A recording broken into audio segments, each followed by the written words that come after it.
Hello everyone. Okay, this is the part following our chapter 2 on the part dealing with foreign companies. Alright, this is following from that. The part that is not in the book. Alright.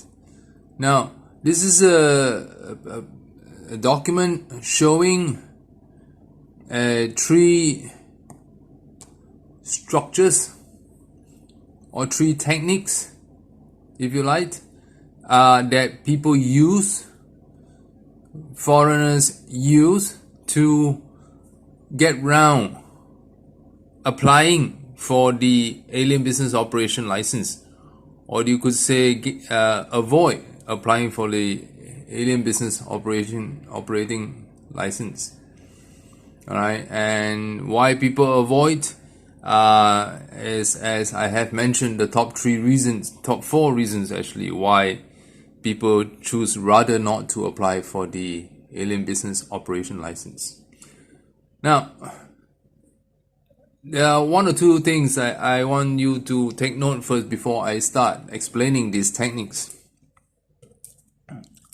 There are three techniques here. Super minority, as the name here. Alright. There is the nominee shareholding technique. I think this is the one that a lot of people heard of. And there's the preference shareholding techniques. The first thing you have to note is, and I want to make it very clear. The nominee shareholding technique is 100% illegal, not lawful. Alright, anybody caught using this technique, the nominee shareholding technique, you could be subjected to criminal penalties. You will be imprisoned under Section 36 of the Alien Business Operation Act 1999. I repeat, the nominee shareholding technique is 100% illegal, not lawful. It carries criminal penalties and also civil penalties as well. Alright. Okay. The penalties are as stated in Section 36 of the Alien Business Operation Act 1999. Okay. Yet, alright, this is the technique that is in practice very widely used. And I'll explain to you in a minute why, despite it being 100% illegal, people is still using it like crazy.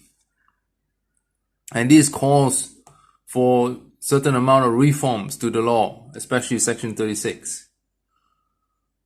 Alright. The other technique that I will talk about is preference shareholding technique. Okay, this technique, the law as it stands today, right, is not yet, I repeat, not yet illegal. So it's still legal, this technique. Alright, there are some laws proposed into the parliament already. It has gone through one or two sittings in the parliament already. Alright, on consideration, certain laws that will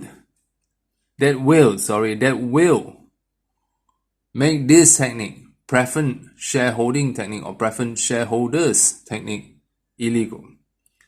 Alright, but right now, not yet. I repeat, not yet.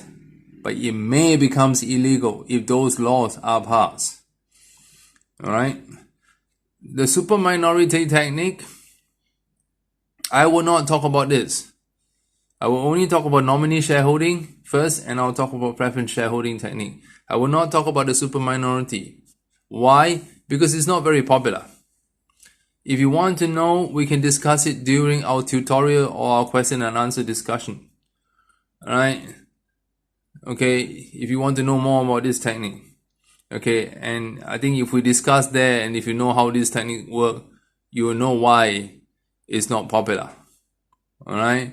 I know you don't have this document. Alright, I will put, if I have not already done, I will put a screenshot of this into the line group. Alright, in fact, there are one or two other additional documents that are here, that are supposed to be here, but I haven't got them, so I just have to explain it. Okay, the documents that are missing is relating to this technique, so I will have to explain it. So you need to listen carefully when I'm explaining this technique, how it works. You need some documents to support it, and I don't have those documents with me right now. This one, I will draw something so that you can see it clearer, the preference shareholding technique. Alright, so let's start with the nominee shareholders technique first. Okay, now like I say, this technique is illegal. It's actually a crime to be using this technique. Alright, but people are still using it very widely because from an evidence aspect, it's difficult to prove that a crime has been committed, and also even a civil offense has been committed. Alright, let's start with this first. Alright, as you can see, alright, the shareholdings of the company, don't look at this yet, alright, and don't look at the directors yet. The shareholding of the company, okay, is 70% held by Thais, 30% held by foreigners. Okay, now from the outside, it looks as if this company, okay, with this kind of shareholding, it looks as if this is a Thai company because it has 70% Thais of the shares held by Thais, 70% of the shares held by Thais and 30% of the shares held by foreigners. But the truth of the matter is these Thai shareholders, the shareholders that hold this 70% of the shares, they are not the real shareholders of the company. They are nominee shareholders. What's the meaning of nominee? Nominee means agent, representative, ตัวแทน. Who are they being the agents for? Well, they are being the agents for the real shareholders of the company. These guys, the foreigners. Right, so in reality, 100% of the company shares are owned by these guys, the foreigners. Alright, these Thais are not the real shareholders. They're just holding the shares for the foreigners. Now, you would think, if you think carefully, alright, there will be a question that arises in your head. That would be, well, if the company has 70% of the shares held by Thais, and from the outside, right, to the people outside, to the Ministry of Commerce, okay, it looks like a Thai company. Look like a Thai company. Alright, then what about when this company, okay, when this company, you have to make your own notes on this paper, alright? I'm not going to write anything on this piece of paper. So you have to write your own notes on it. When I send you the screenshot, right? Print it out and write your own notes on it. Okay, coming back.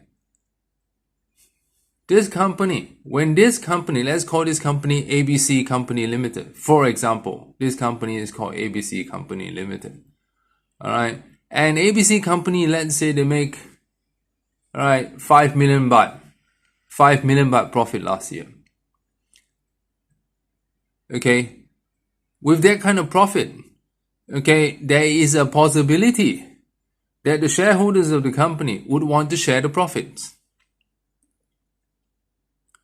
Does that mean that these guys here, who at least on record, right, shows that they hold 70% of the shares in the company? Because if you go to the Ministry of Commerce, Kasong Panin, and check what they call the shareholders list, or in Thai they call Ban Chi Pu Thu Hun. Ban Chi Pu Thu Hun. The Ban Chi Pu Thu Hun, or the shareholders list, would show that the company's shares are 70% of the shares held by Thais and 30% held by foreigners. That would give rise to the possibility of the Thais having the right to get some of the profits made by ABC Company Limited, wouldn't it be? But we all know that in reality, These guys, the Thais, are not the real shareholders. The real shareholders are this, the foreigners. They in fact own 100% of the shares. So there must be a way for the foreigners to block, right? I have to say, to block the Thais from being able to do such a thing. For example, right? To vote in the shareholders meeting, right? So that a resolution or a decision can be made in the shareholders meeting, right? For them to get their dividends, their share in the profit. There must be some way for these real shareholders to block this situation from happening. Now, if you look carefully here, alright, it says sign and no date share transfer documents. Alright, sign and no date share transfer documents. And it also says sign and no date proxies. Alright, now the share transfer document, alright, and the proxy are two documents that would effectively block this nominee or agent or representative shareholders from being able to do anything against the foreigners, the real shareholders of the company. Alright, for example, voting in the shareholders meeting to pay out the dividends to them. Alright, don't forget they own 70% of the shares. They could have the majority vote in the shareholders meeting. And this majority votes in the shareholders meeting would be a decision or a resolution of the shareholders meeting to pay them the dividends. Yes, of course, you will pay the foreigners, but who will get most of the dividends? Who holds the most shares? At least on paper, on record, right? In the shareholders list. So, these two documents, the first one first, sign and no date share transfer document. Now listen carefully. This is effectively a share sale document. Okay? A share sale document, สัญญาซื้อขายหุ้น. Right? Whereby the Thai shareholders would sign these documents right at the beginning when the company is set up, when the company is incorporated. They'll sign these share documents or share sale contract for them to sell. Not for them to sell, for them on selling. Okay? So basically they say, okay, I, Kun Somchai, agree on selling. I, Kun Somchai, agree on selling my, say for example, 100 shares, okay, to Mr. John Smith. Okay, and Kun Somchai would sign this share transfer document or share sale contract, okay, as the seller of his 100 shares in ABC Company Limited. Alright? Now, it's a share sale contract, so there should be a purchaser, right? Somchai sell, so there should be a purchaser as well to sign. It should be John Smith. But however, John Smith hasn't signed yet, has not signed yet. This document, the share transfer document or share sale contract, alright, that is signed by Kun Somchai, alright, to sell on, no, not to sell, on selling is his 100 shares, alright, would be kept. Alright, the share transfer document, I repeat, only has Kun Somchai's signature on selling his shares. The share transfer document or the share sale contract does not have a date on it, the date of the contract. It only has the signature of the seller, Kun Somchai. It doesn't have a date. It doesn't have the purchaser's name. Presumably, the purchaser would be the foreigners, John Smith, for example. But John Smith hasn't signed yet. This share sale document or share sale contract or share transfer document would be kept by John Smith in a safe location.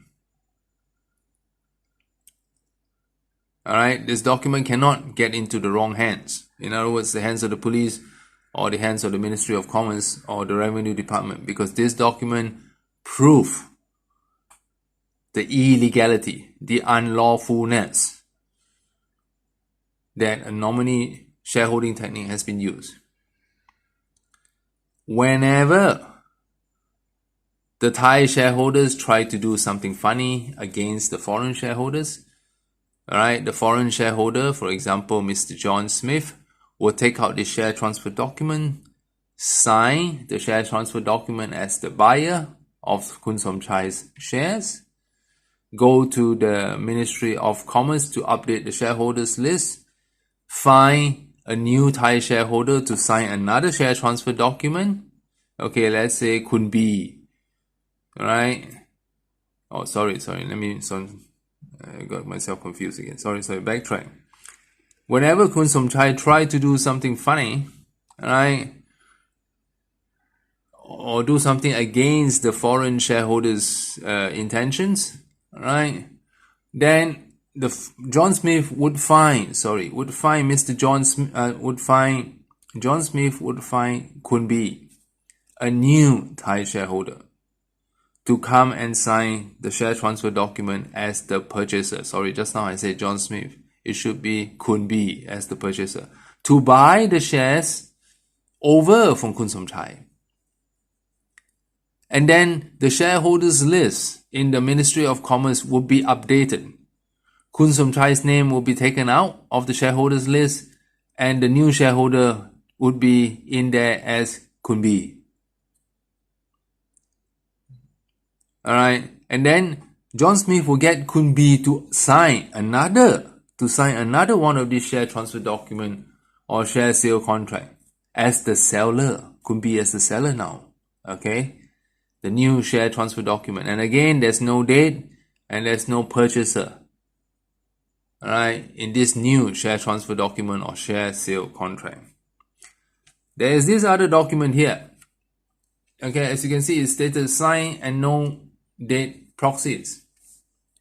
A proxy is a power of attorney, a document of appointing someone to do something.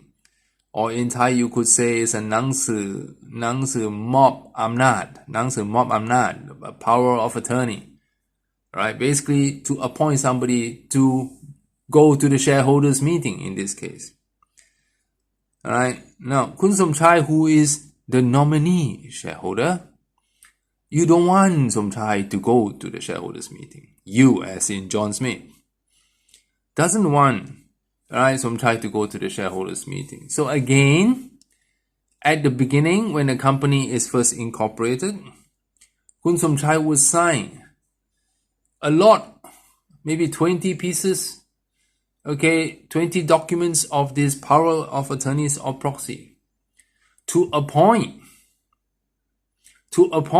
John Smith to go to the shareholders meeting for Somchai.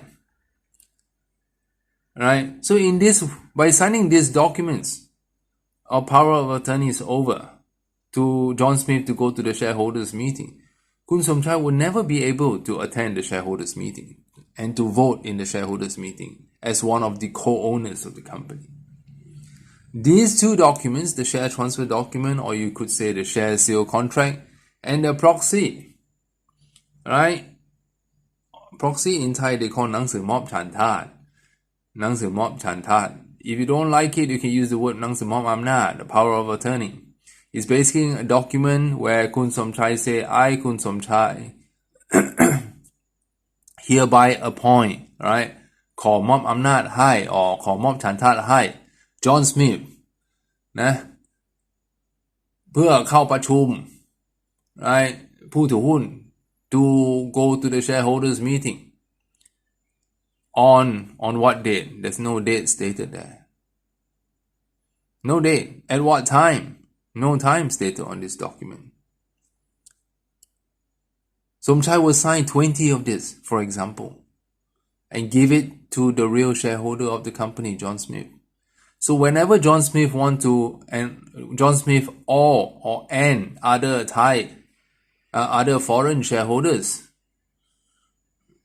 right, John Smith and other foreign shareholders wants to have a shareholders meeting, John Smith will take out this document, put the date of the meeting in, put the time of the meeting in, bring this document to the meeting. John Smith will go to the shareholders meeting to say, I am coming to the meeting because I'm holding 30% of the company shares. And I'm also coming to the meeting for Somchai, because Somchai has already appointed me to come for him with this proxy, this power of attorney. All right. Now, these two documents are signed right at the beginning when the company was first incorporated and handed over to the real shareholder of the company, the foreign shareholders, John Smith or John Smith and friends, foreign friends. These two documents cannot go into the wrong hands. Alright, wrong hand as in the police hands or the Ministry of Commerce hands or the Revenue Department's hands, because if they get there, it shows a crime. Alright, and this is why, in reality, those documents never get into the wrong hands. And this kind of unlawfulness, this kind of crime goes on and is widely used today. Okay, even though it's 100% illegal under Section 36 of the Alien Business Operation Act. Alright, there's another aspect of this which makes this technique so widely used and nobody is really much afraid of. If you look carefully at Section 36, alright, if you go and Google Alien Business Operation Act 1999 and you look under Section 36 and look at the part in Section 36 that talks about the penalty, right, the penalty for using nominee shareholders. It says there, when a foreigner gets a Thai person to hold the shares for him or her or it, right, that foreigner has committed a crime. Now that's fine. That's fine. Alright, as far as the application of the law is concerned. But what gets really silly, not kind of silly, really silly, is what follows from that. What follows from that is that it says the Thai person who agrees to act as the nominee is also jointly liable, jointly wrong, ร่วมรับผิด together with the foreigner. In other words, the Thai person who helped the foreigner to hold the shares has also jointly committed the crime. Now, if you have such a law, then which Thai person is going to run to the police, run to the Ministry of Commerce, run to the Revenue Department to say, hey officer, I am a nominee shareholder? Why would they want to shoot themselves in the foot? To bomb themselves as well? Because they are also, the Thai shareholder is, nominee shareholder is also jointly wrong. Have a look at Section 36 carefully and you will see what I mean. Alright, I'll come back to the Thai director later on. Alright, we leave the director out first. Just concentrate on shareholdings first. This technique, preference shareholders technique. Again, the aim of this technique here, alright, is to limit, restrict, จำกัด the voting power, the voting rights of the Thai shareholders, because they are not the real shareholders. The capital of the company, 100% of the capital of the company comes from the foreigners. So again, these are also in a way nominee shareholders, except this technique is not nominee shareholding technique, it's a preference shareholding technique. Right now, it's still legal. That is why many of the multinational companies love these techniques. Alright, And this technique can be made very complicated just to hide this technique. I'll explain how, I give an example of roughly how it works in real life. But let's talk about the heart of how the technique works first. Okay, the core or the heart of how the technique works.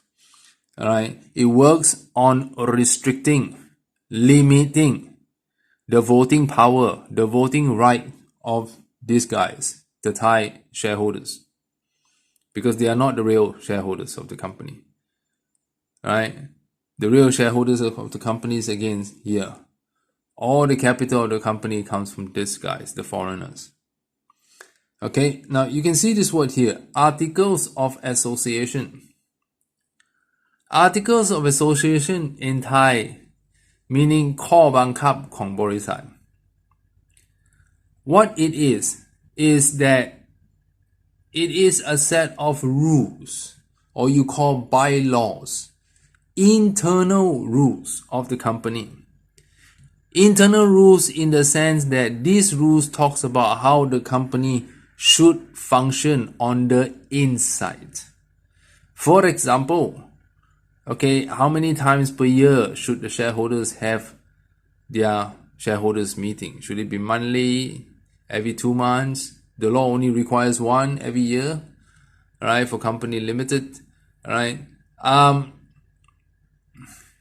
Okay, and when there is a shareholders meeting, alright, should they specify the how many votes for the resolution to carry, right? What is the required quorum to start the meeting, alright? What should the company do when it makes a profit? Should they pay dividends every time it makes a profit, or what should the company do when it makes a loss? Should they close the company in the moment they make a loss in 1 year or 3 years, or what? Should the company make a loss in 3 years consecutively before they close? So these things are stated in the bylaws of the company. Or legally they call it articles of association, ข้อบังคับของบริษัท. Now this document, articles of association, ข้อบังคับของบริษัท, is not a required document. According to the Thai law, it's not a required document. It is optional for the company to have or not have this document. Alright, I better tell you the legal position first. It's optional. Okay, the Thai law doesn't say you must have articles of association. No, the Thai law doesn't say that. It's optional. If the company chooses not to have an articles of association, the company, I mean the shareholders of the company, in that very first shareholders meeting, remember when we discussed about how the company is born, the steps of how the company is born, at that very first shareholders meeting, or you call the statutory meeting, that is where the company would decide to have an articles of association if it wants to. The shareholders in that very first shareholders meeting would decide to have an articles of association if they want to. Okay, this is the legal position, alright, what the law says. Now, with regards to preference shareholding technique. For preference shareholding technique, if you want to use this technique, you must, it's not optional, you must have an articles of association registered. All articles of association are registered at the Ministry of Commerce. Alright? So let me repeat. Articles of association is not a compulsory according to the law. It is optional for the company. Any company. Alright? But if your company want to use preference shareholding technique, then you must have an articles of association. It's no more optional. All articles of association would have to be registered. Now, why, when you want to, coming back to this technique, alright, why, when you want to use the preference shareholding technique, you must have articles of association? The reason is because of this. The articles of association would specify, labu, stated clearly, that the shares of the company is divided into 2 groups of shares. Class A and Class B. Sometimes they call it Class A, Class B. Sometimes they call it group group 1, group 2 shareholders. Okay, or they use the beautiful word preference shares or preference shareholding. Take note, especially the students who study finance or economics. The word preference shares, หุ้นบริมสิทธิ์ is used here to sound good, just for using the name. Alright, the normal finance meaning of the word หุ้นบริมสิทธิ์ or share preference share is not applied here. It's just the name to be used here to sound good, so that it doesn't sound like group 1 share or class A shares. Right? The normal meaning of the word preference share, according to the finance dictionary or economics dictionary, is not applicable here. It's just using the name, alright, to look good here. Alright, the articles of association would write the company shares are divided into 2 groups. นะหุ้นของบริษัทแบ่งเป็น2 กลุ่ม กลุ่ม A กลุ่ม B or หุ้นบริมสิทธิ์หรือหุ้นสามัญ preference shares and ordinary shares. They say, and the articles will also go on to say that the shareholders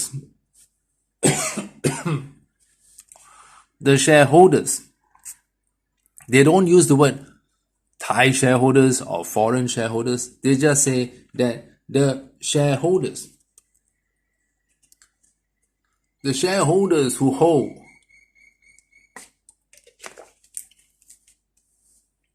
the preference shares or class A shares, alright, they don't mention any nationality in the articles, alright. The shareholders who hold the preference shares or class A share or group 1 share would have 10 shares to 1 vote, for example. Okay, it can be specified at any amount. It can be 100 shares to 1 vote. It can be 1,000 shares to 1 vote. Who specifies it? The shareholders at that very first statutory shareholders meeting. Alright, and who will be the shareholders at that very first meeting? The foreigners, of course. Alright. The foreigners. They don't use the word foreigners in the articles anymore. They don't use that. They just say the shareholders who are holding the ordinary shares. นะผู้ถือหุ้นสามัญ will have 1 หุ้น 1 เสียง 1 share, 1 vote. Now with this kind of a setup, in a company's shareholdings divided into 2 groups, let's pick an example here. If the company has 100 shares, for example, okay, for easy explanation, if the total shareholdings of the company is 100 shares, how many votes do you think the Thai shareholders would have? With 10 shares, 10 หุ้นต่อ 1 เสียง with 10 shares to 1 vote. How many votes do you think the Thai shareholders would have? And how many votes do you think the foreign shareholders would have? Take a look. Yes, you guessed it correct. With 100 shares, alright, the Thai shareholders would have 70 shares. The foreign shareholders would have 30 shares. 70 shares, 10 shares to 1 vote, the Thais would have 7 votes. And how many votes would the foreigners have? With 1 share, 1 vote. 30 votes. So you see, the voting power, the voting rights of the Thai shareholders are much restricted with this technique. Alright, right now, as I explained today, the law hasn't changed, so this technique is still legal. But keep your eyes out on the news, it may become illegal in the future. Many of the multinationals, right? I don't want to name too many names, okay? I only name those that were in the newspaper, True, DTech, alright, Big C, okay? And including the Big C operation, now what used to be Carrefour, right? They all use this technique I do not know the updated situation. Okay, I repeat, I do not know the updated situation whether these companies are you still using these techniques or not. Okay, but these have been used. All right. I give you a kind of a rough example, all right, on how this technique is really used in real life. Okay, just an example. All right, what we explain here is the heart of the technique, but how it's really applied in real life is quite something else. Because in real life, this technique is made a lot more complicated. The reason for it being made more complicated is so that they can hide the truth. The foreigners can hide the truth on what is really going on, which is preference shareholding is being used and Thai's voting rights are limited or restricted. Okay, I give a rough example on how it works.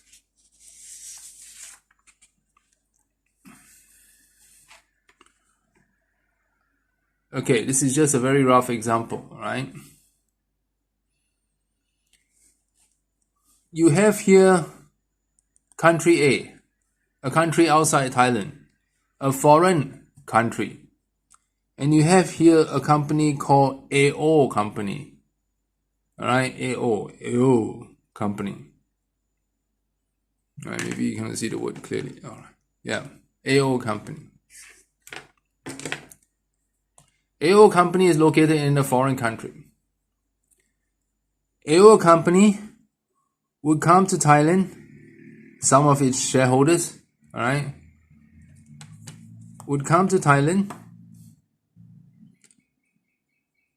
to register, to incorporate this company called, I just use a sample name, alright, let's just call it Greenhose Company Limited, Greenhose Company Limited.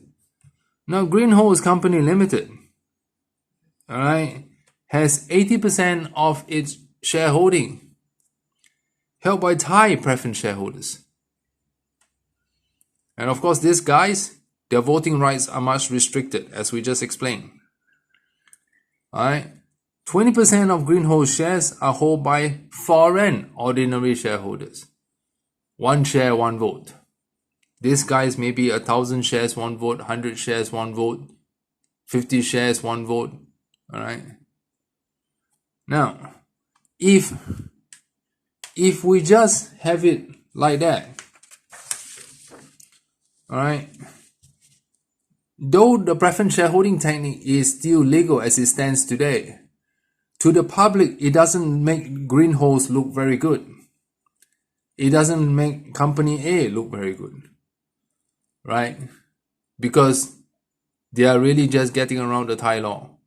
And for your information, Greenhose could be, for example, I repeat, for example, Greenhose could be doing any of the businesses that is listed in list 1. Telecommunication business, for example. Buying and selling land, for example. Newspaper business, for example.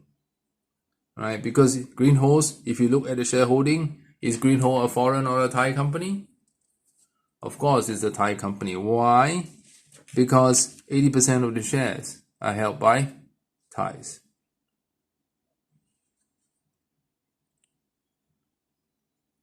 Alright, now this doesn't look very good if you have only this.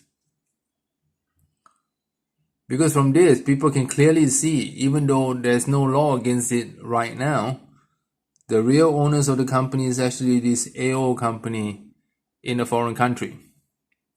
So to make it less clear to the public, more levels are created, alright, to hide this. To hide this, to hide what's really going on with the shareholding in Greenhose, alright, more levels of companies are created, alright. As in, let's discuss further. Greenhose, alright, Greenhose, the company itself, which is a Thai company, as you can see, 80%, right? Thai ownership, would go to Ho. Green Ho's Company Limited would become a shareholder of another company called Red A Company Limited. Red A has 90% of its shares held or owned by Green Ho's. 90% of the shares here are owned by Green Ho's. And Green Ho's is a Thai company that would make Red A Company Limited also a Thai company. Why? Because 90% of Red A's shares are owned by Green Ho's. And Green Ho is a Thai person. A Thai person. Why Thai person? 80% Thai, 20% foreign shareholding. Alright? And there is this 10% here, which is owned by the foreign shareholder. Well, the word ordinary is not correct. There's no ordinary here. This is not preference shareholding company, sorry. Alright? So, the foreign shareholder here could be somebody from this company holding the 10% share. Same thing here, this 20%. Foreign ordinary shareholders, one share, one vote. Could be one or two of the shareholders from this company holding the 20% here. But they are just holding the minority shares, as you can see. Alright. And then, to hide it even more further, another level is created. Alright, Red A Company Limited, which is a Thai company, 90% owned by Green Ho's. Green Ho's is Thai. Alright, 90% of the shares owned by Green Ho's. Green Ho's is a Thai company. That would make Red A Thai company as well. Red A would go to hold 95% of the shares in another company. Let's just call it, for example, let's just call it a telecommunication company. The name of the company is called Telecommunication Company. Alright, Red A Company Limited will hold 95% of the shares in Telecommunication Company. Only 5% is held by a foreign shareholder or some foreign shareholders. Alright, now all these companies are Thai.